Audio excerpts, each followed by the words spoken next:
Opa, tudo bem contigo? Espero que sim. Vamos falar agora de retentores intrarradiculares.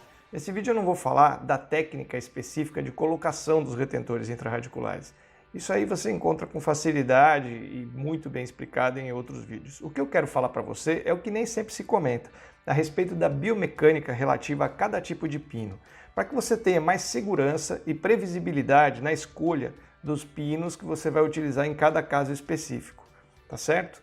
E o que nós vamos falar aqui é baseado em ciência, como a gente sempre tem feito. Bora lá?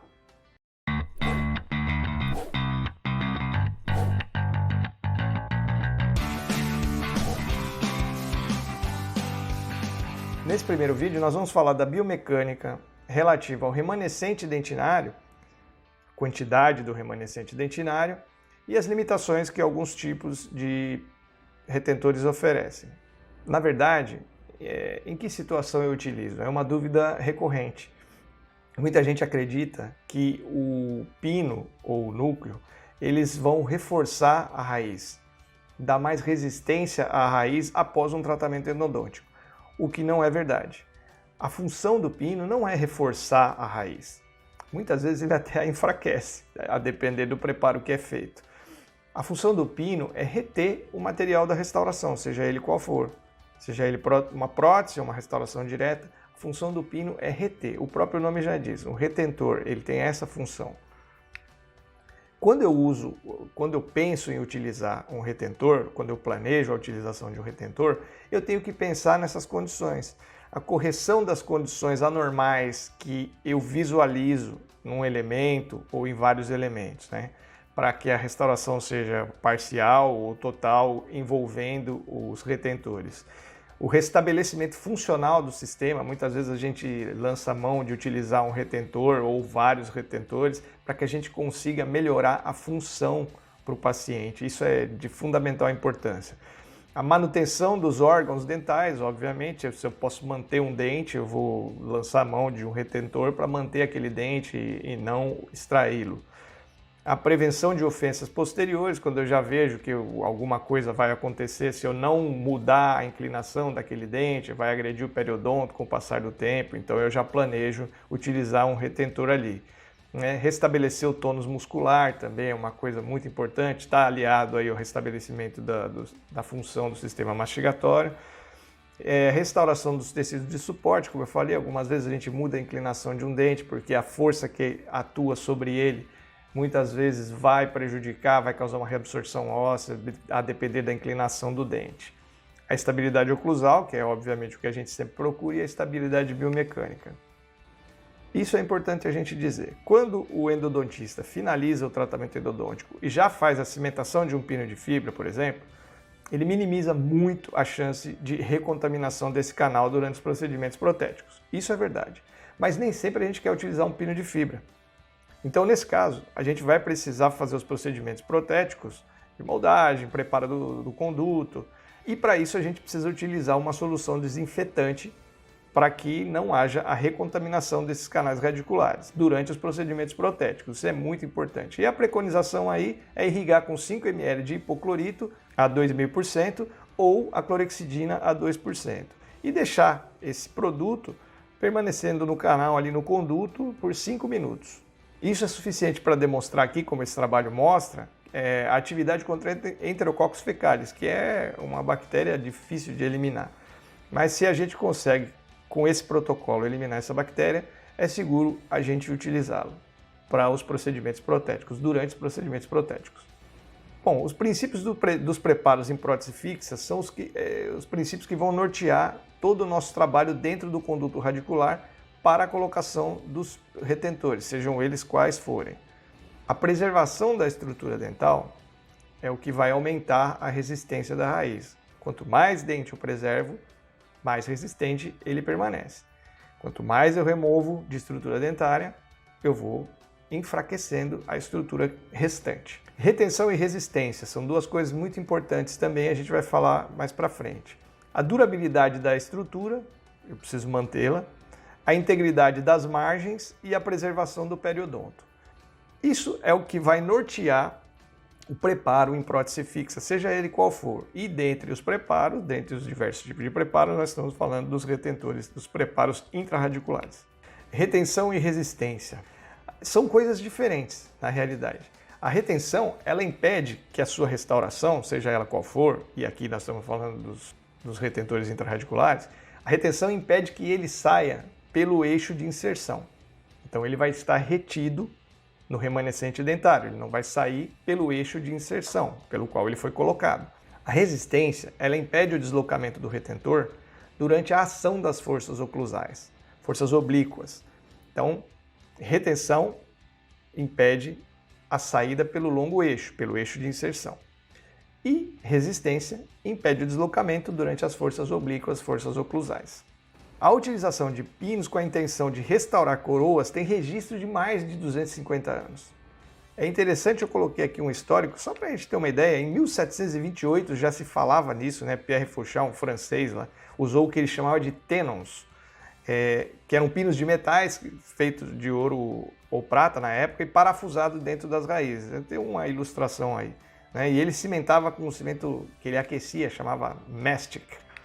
Em 1800, em meados de 1800, a madeira substituiu o metal para aquilo que eles chamavam de coroa pivô, já naquela época. Em 1839, sugeriu-se então que o ouro e a platina eram melhores que o latão, por conta da oxidação que esse sofria. Né?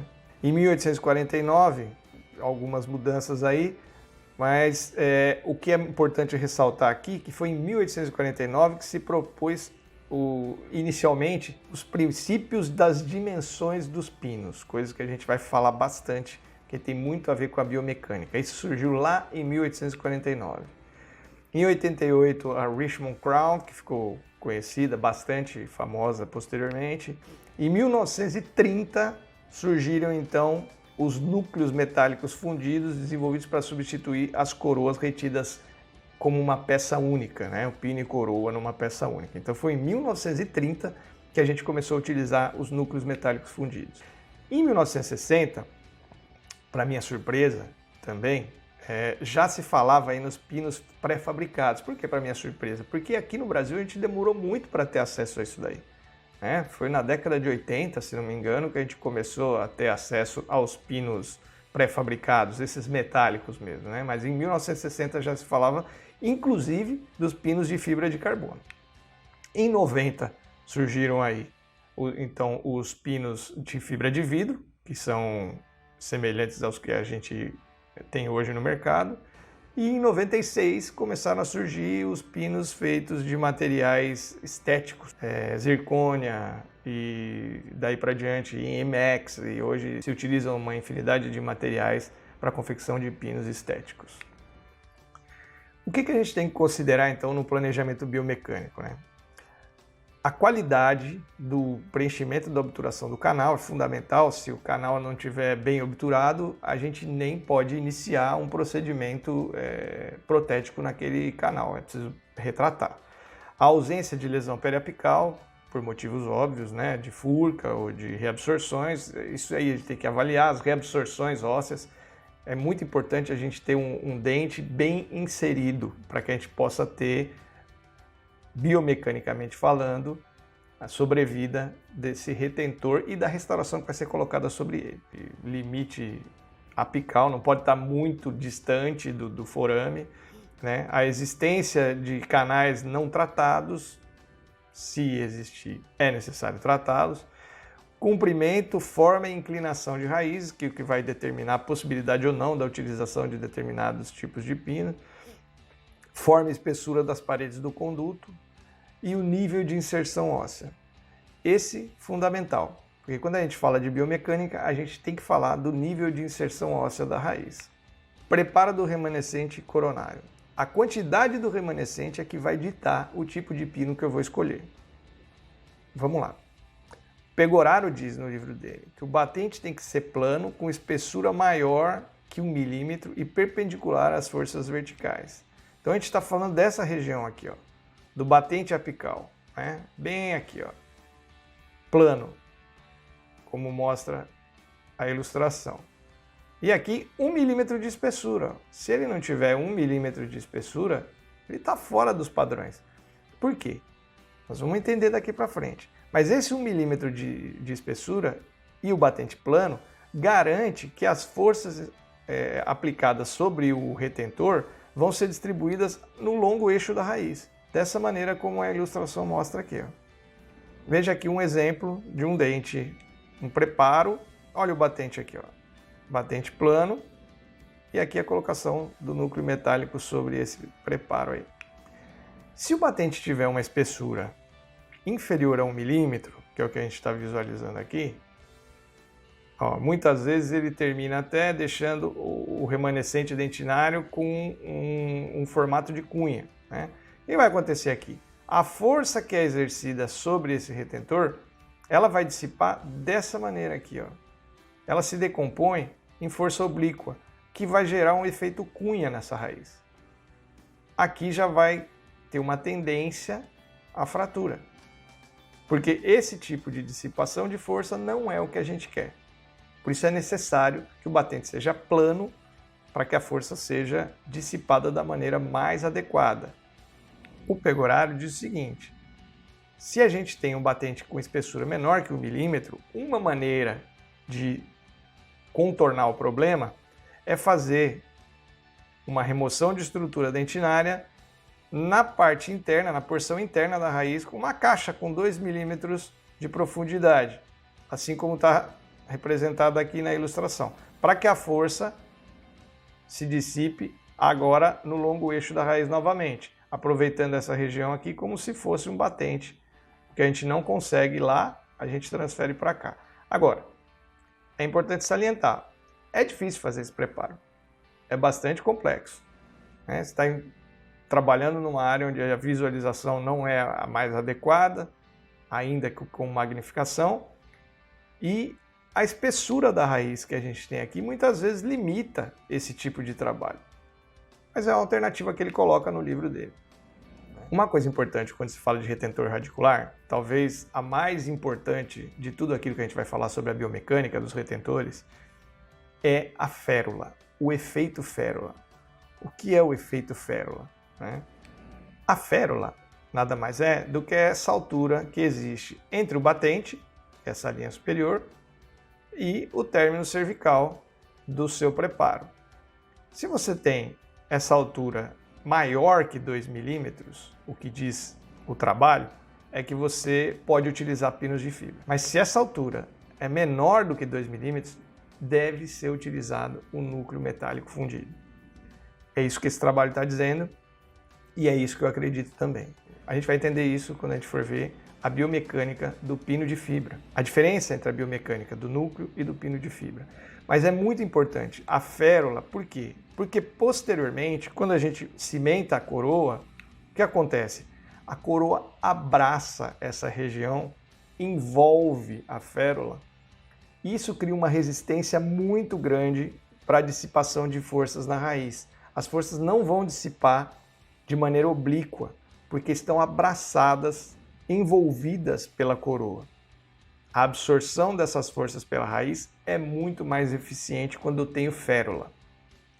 Tenho trabalhos aqui que eu vou mostrar que evidenciam muito essa qualidade de um preparo que tenha férula. Então, como ele disse, como o trabalho anterior disse, a escolha do pino vai depender de quanto eu tenho de remanescente. Se eu tenho menos que 2 milímetros, eu tenho que utilizar núcleo metálico. Se eu tenho mais que 2 milímetros, eu posso utilizar o pino de fibra, é o que diz o trabalho. A escolha deve recair sobre um determinado tipo de pino que vai criar um monobloco, que vai compor com o cimento e com a raiz um monobloco, uma estrutura semelhante a um monobloco. E a interface dentina, cimento, pino deverá resistir ao estresse provocado pela ação das forças mastigatórias. Para quê? Para permanecer estável e por um longo tempo. A criação desse monobloco é o que ainda não se conseguiu, infelizmente. É o que diz aqui o Pegoraro. Entretanto, um longo caminho ainda precisa ser percorrido para que tal objetivo seja alcançado. Ele disse isso em 2014, a gente já está vivendo a era dos adesivos. Enquanto isso, o sucesso ainda depende do profissional, que deve saber indicar o melhor tipo de pino para cada situação clínica e conhecer as propriedades técnicas dos materiais utilizados. Isso é fundamental. Entender como funciona a biomecânica dos pinos E os materiais que você vai utilizar, para quê? Para que você faça a melhor opção, que você trabalhe com segurança e previsibilidade. Pinos intrarradiculares têm sido indicados sem o completo conhecimento dos princípios biomecânicos. Isso é verdade, infelizmente. Muito do que a gente vê por aí de utilização de retentor intrarradicular não tem ciência. É usado da maneira como o profissional acha que está certo. O que se almeja é evitar o insucesso, seja ele fratura, seja ele deslocamento do pino, descimentação, entre outras falhas possíveis aí. O pino de fibra ele tem sido utilizado na reabilitação de dentes tratados endodonticamente que apresentam aproximadamente metade do remanescente coronário. Estou trazendo trabalhos aqui que falam das melhores utilizações dos pinos. Então, esse trabalho especificamente aqui do Ferrari, ele diz que para utilizar os pinos de fibra, eles têm sido utilizados com sucesso em dentes que têm ao menos metade do remanescente coronário. E isso eu não estou falando só do batente, da férula. Muitas vezes tem que ter parede dentinária até o final do preparo, até o terço incisal do preparo. Os pinos de fibra eles possuem sim um módulo de elasticidade mais próximo da dentina que os pinos metálicos. Isso é indiscutível, né? Essa característica, esse módulo de elasticidade, permite que ele absorva as tensões geradas pelas forças mastigatórias, protegendo o remanescente radicular. Veja, aqui a gente entra naquele aspecto. O pino vai proteger a raiz? Não. Diretamente, não. O que acontece é que a absorção de forças dele pode se dissipar na raiz de uma maneira diferenciada. Para um pino, para outro pino, para um tipo de preparo, para outro tipo de preparo. Então a gente tem que trabalhar com isso e com as características dos pinos para que a gente consiga a melhor opção para o caso em questão. Isso aqui agora já começa a fazer parte da biomecânica do pino de fibra. Infiltração marginal invariavelmente precede a perda de retenção ou fratura da restauração e é um precursor da falha do dente tratado, a infiltração marginal. O módulo de elasticidade do pino é um fator importante na prevenção de infiltração marginal. A gente tem que ter atenção, recomenda aí o Cheng e os colaboradores, a gente tem que ter atenção com o uso de pino de fibra em dente com mínima estrutura remanescente. Por que ele está dizendo isso? O pino de fibra, inerente do material, da fibra de vidro, por conta do módulo de elasticidade, há essa maleabilidade, uma resiliência. Resiliência essa que, sob a ação de forças oclusais e oblíquas, principalmente nos dentes anteriores, sem férula, ela cria uma micromovimentação que vai rompendo a união do cimento com o dente, com a dentina, e aí cria-se aqui um espaço para microinfiltração. Nesse caso já é uma infiltração, né, porque aqui o tempo já passou, mas começa dessa maneira aqui, ó. A gente pode ver nesse raio-x já uma região radiolúcida aqui, na interface coroa-dente, e inclusive uma coroa que não estava adequada esteticamente, já tinha sido feita de formato inadequado. É uma paciente que nos procurou para um tratamento de DTM, não tinha intenção de trocar isso, apesar de a gente ter recomendado, ela não quis fazer isso e certamente isso daqui vai acabar como isso aqui. Estudos com elementos finitos, eles mostram o seguinte, que a concentração de estresse máxima é encontrada na região cervical quando os incisivos centrais superiores são restaurados com pino de fibra de vidro, exatamente como a gente viu naquele slide anterior ali. E no terço apical, quando restaurados com pinos de metal. Então, veja, a depender do material que eu utilizo, ou pino de fibra ou metal, eu tenho regiões específicas na raiz que sofrem estresse, ou sofrem mais estresse. O metal transmite o estresse para a região apical e o pino de fibra transmite o estresse para a região cervical. Antes de fraturar, então, o valor maior de tensão ele foi gravado nas superfícies vestibulares dos dentes restaurados com pino de fibra. Essa tensão foi maior até do que naqueles restaurados com pino de metal. Então, por conta do material, da biomecânica do material, a gente tem uma tensão maior na vestibular cervical de dentes tratados com pino de fibra. E o fato de não ter férula agrava ainda mais a situação. Dentes sem férula já são dentes duvidosos, tanto para um tipo de pino quanto para o outro. Isso é importante deixar claro. Se eu não tenho remanescente dentinário, a indicação do pino já se torna duvidosa. Por mais que você utilize todas as técnicas para melhorar, não é o ideal. O ideal é que tenha remanescente dentinário. Então vamos ver o que acontece aqui quando eu utilizo o pino de fibra para restaurar um dente sem férula, um incisivo anterior, superior, por exemplo. O movimento, a força incide e olha lá. Há uma tensão gerada na vestibular cervical e um deslocamento na lingual. Isso vai criando microfraturas no cimento e a descimentação se torna evidente depois de um tempo com a radiolucidez na radiografia, consequência dessas microfraturas. A micromovimentação inicia a quebra do selamento marginal, aquilo que eu disse, embora nenhuma perda de retenção ou diferença seja detectável a princípio, inicialmente, ela já ocorreu. Então, dificulta muitas vezes para o paciente, ele não sente nada, ele não percebe nada, não tem uma movimentação evidente do conjunto pino-coroa e ele vai dando margem para que essa infiltração vá aumentando até que quando a gente vai identificar isso num exame clínico ou radiográfico, já foi. Tenho aqui então 3 trabalhos falando a respeito disso daí. Foi feito um trabalho aqui examinando 69 radiografias panorâmicas com retentores intrarradiculares. De todas essas radiografias examinadas, eles identificaram o seguinte: o preparo foi feito de maneira excêntrica e com perfuração da raiz em 2,2% dos casos. Foi feito de maneira excêntrica e sem perfuração da raiz em 16,3% dos casos. E posição cêntrica em 81,5% dos casos.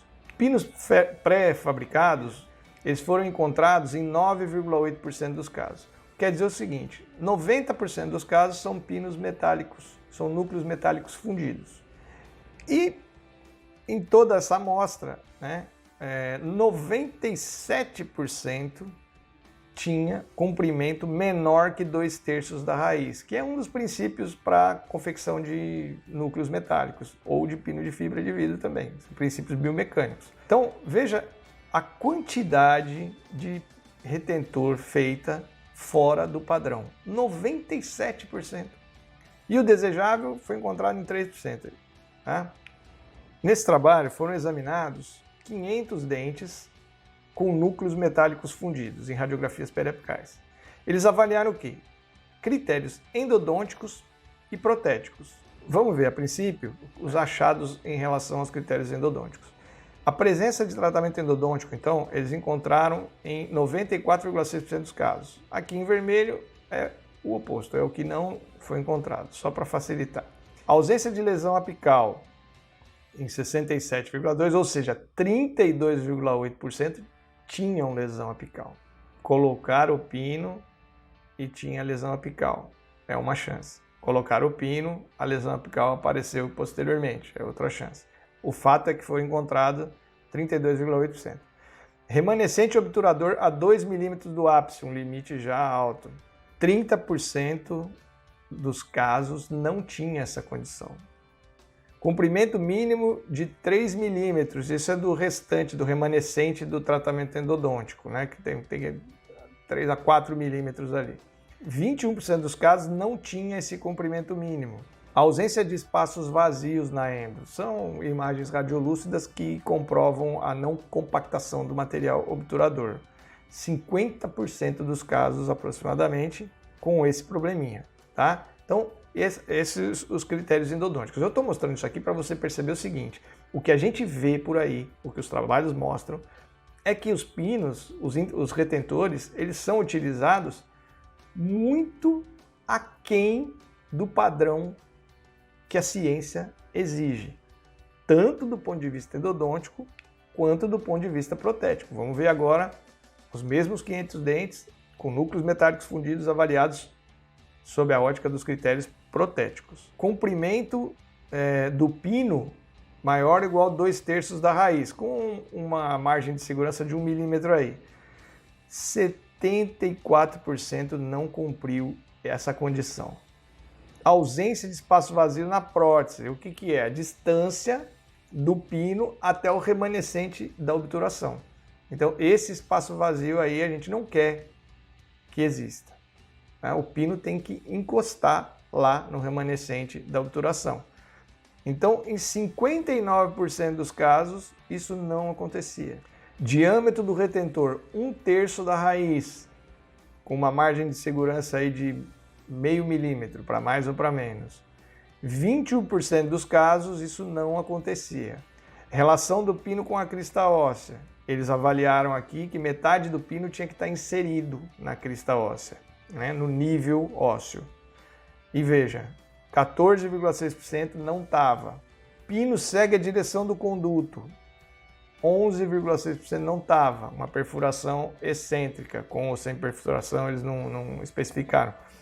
Mas o fato é que 11,6% não seguia a direção do conduto. Então, veja a quantidade de retentores, de núcleos metálicos fundidos feitos fora do padrão exigido, padrão biomecânico. Então vamos ver agora a avaliação que foi feita em relação a ambos os critérios de maneira conjunta. Apenas 2,8% de toda a amostra respeitou totalmente os critérios, tanto os critérios endodônticos quanto os critérios protéticos. Veja, é muito pouco, gente. Por isso que a gente encontra tanta falha de núcleo metálico fundido. Não é que o material é ruim, não é que a técnica é ruim. O material está sendo mal empregado, a técnica está sendo mal empregada. Essa é a causa de tanta falha, de tanto insucesso relacionado a núcleo metálico fundido. Respeito a todos os critérios protéticos, 8,8%, muito pouco. Respeito a todos os critérios endodônticos, 27,4%. Os endodontistas ainda são mais criteriosos. Vamos ver as limitações biomecânicas relativas a cada tipo de retentor. Primeiro eu queria falar o seguinte, antes da gente fazer qualquer reabilitação, seja ela com retentor ou não, a gente tem que se basear na função. Nós estamos querendo recuperar a função do paciente. E para isso, a gente tem que entender que o sistema neuromuscular é que determina e controla a atividade mastigatória. O primeiro passo é a propriocepção.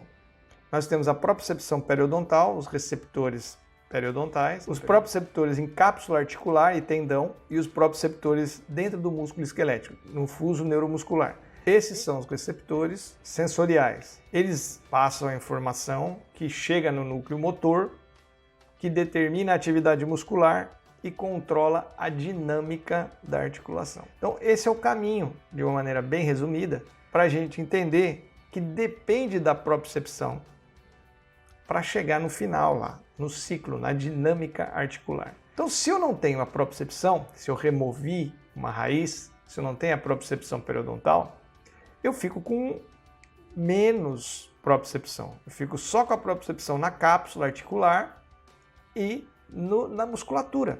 Tem um pouquinho de rebordo alveolar ainda? Tem, mas com menos especificidade. Se diminui a minha propriocepção, quando eu removo uma raiz, quando eu removo um elemento dental, o que eu tenho que fazer? Lá no começo a gente falou, preservar o dente. Eu tento de todas as maneiras preservar o dente, lógico, dentro do limite. Dentro desse limite, eu uso recursos, e um deles é o retentor intraradicular, para preservação das raízes que seja. Para eu preservar a raiz, para quê? Para que esse paciente tenha a propriocepção periodontal. Estou dizendo isso porque eu estou mostrando um caso aqui, onde a gente fez preparos intrarradiculares ali, como você percebeu, aquilo que eu disse, os mecanoceptores periodontais eles têm maior especificidade, do rebordo residual tem menor especificidade. Então a qualidade da propriocepção do paciente diminui muito numa prótese total, por exemplo, onde ele não tem mais raízes. O que a gente quer, mantendo as raízes, além da propriocepção, é diminuir a perda óssea. A reabsorção óssea ela é muito grande em pacientes que não têm mais raiz, em desdentados totais. Veja aqui, ó. Na mandíbula foi encontrada aqui em 7 anos de trabalho uma perda óssea, uma reabsorção de 6,6 milímetros em pacientes desdentados. Ao passo que nos pacientes dentados, nesse mesmo período, 0,8 milímetros, tudo na região anterior. Né? Esse foi um trabalho do Togwin de 7 anos de observação. O Krohn e o Rooney fizeram um trabalho semelhante, com 4 anos de observação. Eles encontraram aqui em pacientes com overdentures, ou seja, próteses feitas sobre as raízes, ou muitas vezes sobre implante também, eles encontraram aqui na mandíbula uma perda em 4 anos de 0,6. Veja a diferença. E os pacientes com prótese total, 5 milímetros perderam nesse mesmo período. Ou seja, pacientes sem as raízes sob a prótese. Já aqueles com raiz sob a prótese tiveram uma perda óssea muito menor. Então, essa é a nossa intenção, além de proporcionar ao paciente com uma overdenture dessa aqui, feita com, obviamente, quando eu falo de limitação, aqui não dá para fazer isso aqui com um pino de fibra, a gente só consegue fazer isso aqui com um núcleo metálico, pela resistência do material, pelo módulo de elasticidade elevado e pela a conformação que o pino deveria ter. Um pino de fibra, a gente não vai conseguir colocar um attachment desse aqui fundido num pino de fibra. Então, essa é uma limitação de um tipo de retentor e uma característica bastante boa num outro tipo de retentor, quando bem utilizado. Aqui a técnica isso aqui é um coping curto, aqui a gente tapa a raiz sem utilização para retenção, a gente só utiliza para retenção, aqui nesse caso aqui utilizamos só 3 para retenção no superior. Isso garante, além de uma retenção muito melhor da prótese, comparada a uma prótese total convencional, garante a propriocepção elevada desse paciente, porque ele ainda tem a propriocepção periodontal em todas essas raízes que permaneceram. A qualidade da propriocepção dele é muito maior do que se ele tivesse uma prótese total convencional.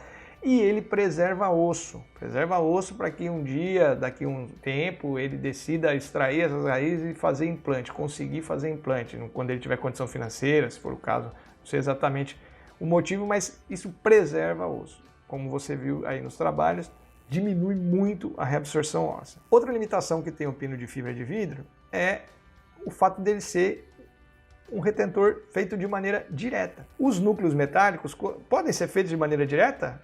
Tem gente que faz modelando, e depois manda fundir aquela modelagem. A nossa técnica é particularmente diferente. A gente faz tudo indireto. A gente molda o conduto, faz o núcleo no laboratório. Para quê? Para que a gente possa dar, por exemplo, esse paralelismo necessário na confecção de uma prótese múltipla aqui, de uma fixa, uma ponte fixa. Então, se a gente não tiver esse paralelismo, a gente vai ter dificuldade na inserção dessa prótese aí. Aí a gente vai ter que deixar os preparos muito expulsivos, vai desgasta aqui, fica muito expulsivo e aí acaba perdendo em retenção. Então, a confecção em laboratório facilita esse processo. Você vai fazendo um delineador, você tem condição de deixar o mais paralelo possível. Essa é uma outra limitação quando você vai usar pinos de fibra de vidro, porque você vai fazer tudo em boca. Para você dar esse paralelismo nos preparos, é possível? É possível, mas não com a mesma precisão que a gente consegue fazendo de maneira indireta. Outra limitação do pino de fibra seria, aqui no caso, para nossa surpresa, encontramos um implante aqui na radiografia. Então, o colega fez um implante aqui, mas não tinha condição de reabilitar. A inclinação desse molar não permitia também a confecção da prótese. Como é que ia ser feita a higienização aqui? E outra, além desse fato, a distribuição da força nesse molar, olha como estava ocluindo o molar, começa a agredir o periodonto e causa uma reabsorção óssea. A tendência é essa aqui. Com o tempo, ainda mais se colocasse uma prótese aqui, que dificultaria a higienização. Um pino de fibra de vidro aqui não resolveria o nosso problema, porque eu tenho que inclinar a minha prótese. Eu tenho que fazer o eixo de inserção mudar desse para esse. Eu só consigo fazer isso com núcleo metálico fundido. E ainda assim eu tive que utilizar um núcleo bipartido, porque a inclinação do dente e dos condutos não me permitia utilizar os dois condutos e inserir ao mesmo tempo esse núcleo. Eu tive que fazer de uma maneira que eu inseria uma parte do núcleo primeiro, como você pode notar, ele está dividido aqui, e depois inseria a outra parte do núcleo. Aí eu mudei a direção de inserção da prótese e conseguimos espaço para a recuperação aqui. Outra limitação do pino de fibra. Chegamos aqui então ao final da primeira parte. Eu falei da biomecânica relacionada ao remanescente e das características biomecânicas específicas do pino de fibra de vidro e do pino do núcleo metálico fundido. Deve ter ficado claro que as falhas acontecem quando a gente não emprega o material para aquilo que ele é indicado. Ambos são materiais com limitações, ambos.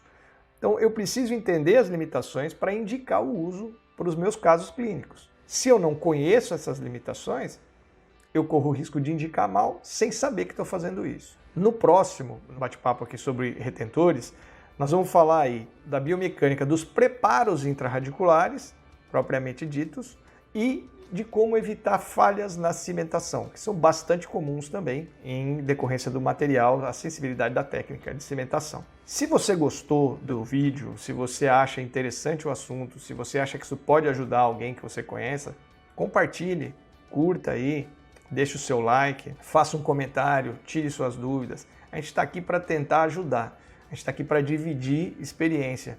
Vamos conversar. Se ficou alguma dúvida, deixe seu comentário aí com a sua pergunta, a gente responde. Curta aí o vídeo e compartilhe com aquele que você acha que pode se beneficiar dessas informações que a gente está passando. Vejo vocês no próximo. Até breve.